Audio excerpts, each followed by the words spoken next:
இந்து திருமண சட்டப்படி ஒரு திருமணம் வந்துட்டு செல்லாத திருமணம் சொல்லிட்டு எப்படி வந்துட்டு நீதிமன்றம் வந்து முடிவு செய்யறாங்க? ஒரு செல்லாத மேரேஜ் எப்படின்னா, ஆரம்பத்துல இருந்தே அந்த மேரேஜ் வந்து சரியில்ல.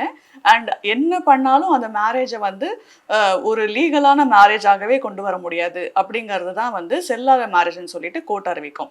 என்னென்ன காரணத்தினாலும் செல்லாத மேரேஜ்ன்னு அறிவிக்கும் அப்படின்னா, இம்பார்ட்டன்ஸ் அப்படிங்கிற ஒரு ரீசன்னால, இல்ல மனநலம் பாதிக்கப்பட்டவங்கங்கிற ரீசன்னால, இல்ல வந்து சின்ன வயசுலயே கல்யாணம் பண்ணி வச்சுட்டாங்க. மைனர் மேரேஜ்ன்னு சொல்லுவோம் இல்லையா? சின்ன வயசுலயே மேரேஜ் பண்ணி வச்சுட்டாங்கங்கிற ரீசன்னால.